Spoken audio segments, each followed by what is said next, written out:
Potheads, I'm Henry and this is Blaze the Roof. This week we're reviewing a sauce named Heatonist number 9, Adoboloco. Heatonist number 9 is for the 9th anniversary sauce of Heatonist. Basically different makers make them each year. Very notable sauce makers have been asked by Heatonist to make an anniversary sauce. The company is Adoboloco. It's out of Maui, and it was founded in 2011 by Tim Parsons Fernandez. Adoboloco translates to crazy sauce. Adobo being sauce or marinade, and loco being crazy. It actually sprouted, no pun intended, from a school project that his kids are doing, and they just started a little garden and with a bunch of jalapenos, other peppers, and they just grew really fast, and they decided to start making hot sauces. Yeah, some of the better hot sauce makers are out of Hawaii. It's interesting. Tim is of Filipino descent and was a graphic designer for 20 years. So my understanding is he designed all the graphic work for the company. The city they're out of is Maui. A few interesting facts about Maui is it is home to the largest dormant volcano in the world, which is Haleakala, or Haleakali. I don't know how you actually say the name, but which means House of the Sun. Maui itself, the island that Maui is on, has many different microclimates, and there are no private beaches in Maui. Also, it is illegal to have billboards in Maui as well. Famous people from Maui. These are all people that have moved to Maui.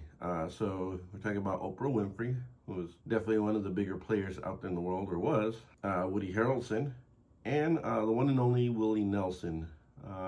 Last I heard, Willie Nelson was sick. Hopefully he's doing okay now. But so let's look at the packaging. All of the Heatonist anniversary sauces have a black label with gold foil and white.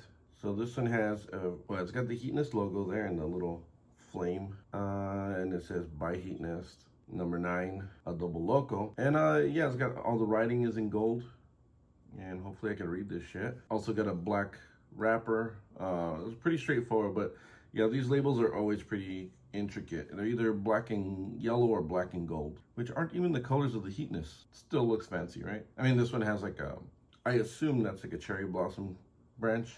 It's got a few other things in here, but all right, shifting the focus to the ingredients. The ingredients here are, we have tamari, kombu infused rice vinegar, water, cane sugar, lemons, umeboshi paste, onion, shiitake mushrooms, habanero peppers, kombu, which is apparently Japanese kelp, wasabi powder, sea beans, and that's it. I don't know what sea beans are. The ingredient I want to focus on is wasabi. Chances are, if you have not actually had sushi in Japan, you have not actually had real wasabi. You know, fake wasabi is a mixture of horseradish, mustard, and green food coloring. Real wasabi comes from, and it's actually not a root.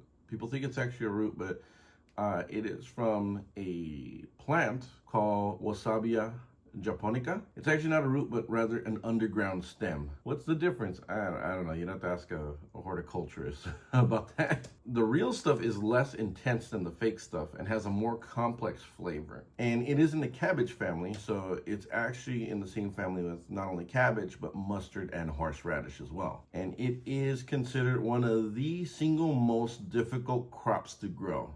So it's a lot of work for very little yield, much like my dating life. I'm joking.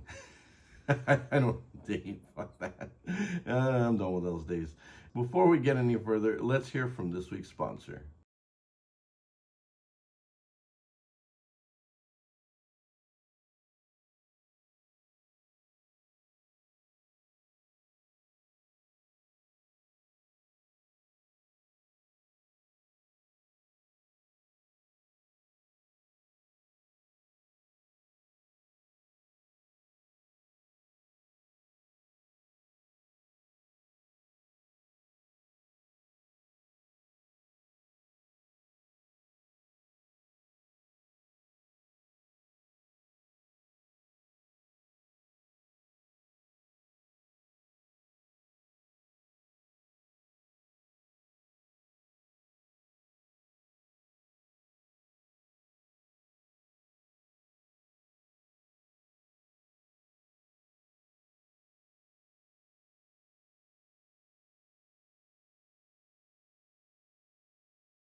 Now for the moment of truth.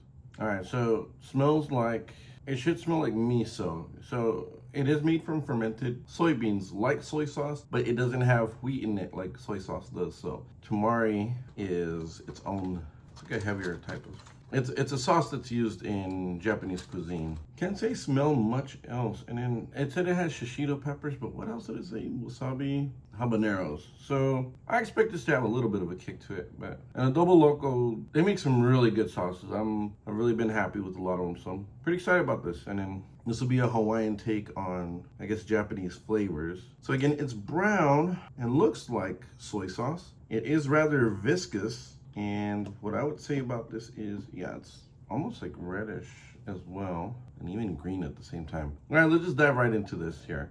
I don't know the SHUs on this because they don't usually measure the heatiness ones, but we'll see what kind of intensity we feel here. All right, here we go. Cheers. Very rich flavor. That's what they call umami. It's got a very complex flavor. There's a little bit of heat there in the back end. Very flavorful sauce. The heat's still kind of climbing. We're talking like middleweight, and like in the lower end of middleweight. So I'd assume it's probably like under 20,000 SHUs.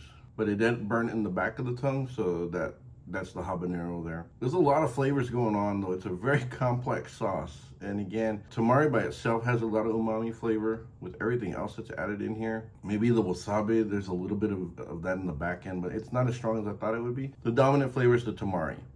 So what I would say, you use this on anything that you would use tamari or soy sauce on. Yeah, it would be a good supplement and a good addition to soy sauce. It is going to give you a little bit of a little bit more smoky, complex umami flavor than most of your other hot sauces would. So you want to keep this on sushi, poke, since being a Japanese poke. Being Hawaiian, poke would be perfect with this as well. Yeah, any tamari, nigiri, whatever. Like it's any kind of Japanese food I think would benefit from this. But because of that profile, I would say that I know like Chinese food does have, some people like to put it on their rice.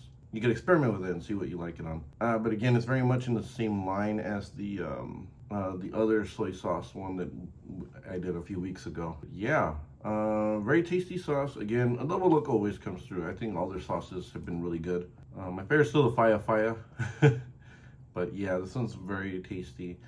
Would I rather have this one or the other one in my rotation? I think they're both very good sauces. The other one had a little bit more of a burn to it. My favorite's still going to be I was calling it by the wrong name, but volcanic pepper spicy ponzu. I think it's the better straight up hot sauce because it's just the soy sauce with heat. This one has a lot more complexity to it, so I would probably also have this have to have this in my rotation as well, because you could put this on any type of Hawaiian or Japanese food and it would be phenomenal. So next week I'll be reviewing a sauce. This is a new one called Secret Handshake Foods. It's their Bloody Mary hot sauce. It's interesting. I'm looking forward to that one. All right then, until then, I'm Henry, and remember, spice up your life. Take care.